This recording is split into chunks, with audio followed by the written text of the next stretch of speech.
Again, I took a little break and just finished up about 150-ish. We got everything on. We'll jump in. So I took a week off and my bond ran out. I went to free to play and I just stayed there for a week because I went skiing for a weekend. That's the only time I can play, so it's no use having members if I can't play. It's kind of why I like playing 14 days at a time, so that if I want to do something like that, then I can. So that was nice. I got another upgrade, or I went all out on my hellhound farming gear, and I bought another what do you call them? Inquisitor's staff. So the first Inquisitor's staff I bought was maybe 3 weeks ago, and I bought it for 400 mil flat. And then I just bought one yesterday for 511 mil. So that was insta-buy. So Inquisitor's staff, and it makes sense, you know. We had the big boom where everybody was playing archaeology, and the Inquisitor's staff pieces were less rare in the beginning, and then Jagex made them more rare about a week or two after the release of archaeology. And there are people that can, and then there's one staff piece that's offered to everyone when they finish the Zaros collection. But that's only one piece, and you need 4 pieces, I think. So, oh. Oh, very nice. We got a Barrows die. 150 mil on the dot. That's a good way to start it off. We're about 30, 35-ish. 35-ish into the opening. Let's keep going. That'll help me recoup some losses on that Inquisitor staff. So I asked around and I said, hey, is it worth getting a second Inquisitor staff just for Hellhounds? And there was mixed opinions, but I just decided that because archaeology is now turning into, less people are doing archaeology, because it's now turning into like every other skill, where new players are getting into it, and that's the rate at which it will be played. So Inquisitor staff pieces will be coming to the game slower. It just makes sense for something that is so useful and that everybody will want to have. The demand will stay high, and it doesn't look like the supply, unless something changes, I don't think the supply is going to meet it anytime soon. So it seems like a really good investment. So I went ahead and bought a second Inquisitor staff, put chroming for, and I actually did a hiccup on the perks. So I looked at chroming 4 on the wiki, and I said, okay, obviously I need this, but what do I want to combo it with? And without looking at any other, what's the best combo for this, I went ahead and I shot for chroming for Demon Slayer, which turns out to not be the correct combo. What you want for Hellhounds is chroming for Planted Feet. But that's a small thing. I got everything else that the wiki for Hellhounds advised. So after I made it and put it on, I said, maybe there's a wiki page for it, and there was, and it had the optimal gear and perk setup. And so basically I know I don't have Planted Feet on my Hellhound farming, which is fine by me.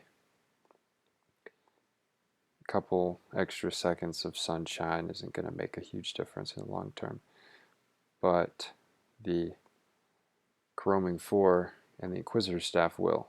So that's roughly 530 mil in the staff and perks. All right, we're getting high on rerolls. Roll you. That I guess you could make it an investment. I also invested in these two Easter egg follower tokens. I'm not sure why. I had $1 billion just chilling in my bank, or yeah, I did, and I was looking at things that it's so weird now. There's so many discontinued items that it's hard to know. Okay, we hit 5. Nice. Wow. I'm not sure I might have gotten 2 or 3. I've gotten less than 5, I know that, master clues this entire time. But it's hard to know what to invest in. There's one. Because a lot of stuff gets re-released. But it seems like discontinued items that are above a few hundred mil will stay discontinued, because there would be a huge outrage if some of those items were re-released. I think Jagex knows that. And they don't just re-release items without thinking about the repercussions. So that's about as safe a bet as you can get. I got these for about 550 mil each, and I'll just throw them in my bank and let them sit there. But that also means that I hit the bottom of my cash stack again. So that's what we're doing here. Also, I did Beastmaster yesterday. I put off doing Beastmaster, or I tried to get into it once, but the Raids FC requires you to post your kill count, and nobody would take me because I had 0 kill count, which is strange. It's like they say that they host like training events or something, but I really didn't care to try and put that on my schedule and just, try and farm up the kill count in order to do it regularly. But a friend messaged me yesterday and said, "Do you want to do Beastmaster?" And I said, "Okay." So I brought all my best gear, and it turned out that it was a piece of cake. Of course, I didn't play a role. I was just DPS, but it really wasn't that hard of mechanics. I just glanced at the wiki for the mechanics. You've got the bombs, you've got the cages, you've got the pets, don't stand in front of them. And now I know what all the rules are. You have base tank, and you've got the guy running around collecting all the mobs. So it's a pretty straightforward fight, honestly. I did 3 kills, and now I feel like it's almost impossible to die from that thing. Of course, some people could mess up on the bombs and you could get shot, but other than that, I still have yet to do Yakamaru. So I want to do that, but again, I'm not going to go out of my way to try and find the one team that'll take a 0 kill count guy on Raids FC. So I'll do it if somebody needs one and they need a DPS. Of course, Yakamaru is one of the few bosses that you can use a flanking switch. Huh. Well, I guess there's no need to think about that if you're only going to do a few of them. And we are coming up on our last 70-ish hards. We got a Barrows die, so that's very nice. Wonder if we're getting into the 10s for Barrows dies. Double digits, maybe. You can check next time. Still no gilded full helm, but that's okay. You know, title's nothing special. There's a bunch of people that have it, so if it's not rare, then I guess it's best to try and focus on something else, another title. I haven't really picked out one that I like though. Honestly, I could probably just go to the title page and scroll down and click on them and then work towards that. Oh yeah, comp. That's right. Um, I hate trying to do grinds like a Slayer grind. I know that Slayer, you get drops and everything, so there are reasons why you would want to do Slayer outside of double XP.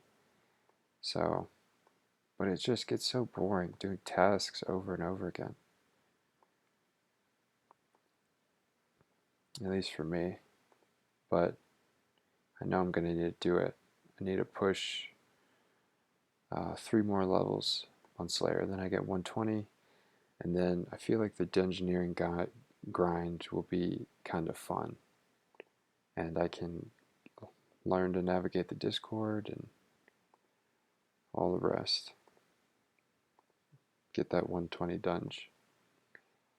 And then after that, it's just miscellaneous tasks in order to get the completionist cape. But at least it's like, it's close. The comp cape is close. I honestly like those miscellaneous tasks. Exploring content that, yeah, we never roll a reroll token. Exploring all that content that is mostly dead.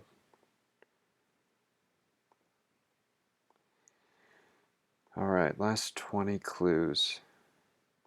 I'd say this is a success with the Barrows die and decent forts. And there's a roll. What if we got something in our last 10? That'd be neat. Maybe we get the Gilded Full Helm. Finally pull that title. Of course I'm going to wear the title for a while, but there's going to be something else that I'm going to work for after that. That much I know. Pretty good money all the way around, so can't complain about that. And can I roll you? No. Dang. That's sitting pretty high on the rerolls to end it. That's okay. While I was taking a shower, I farmed 45 hearts, so we can just jump right into that. Alright, I'll see y'all.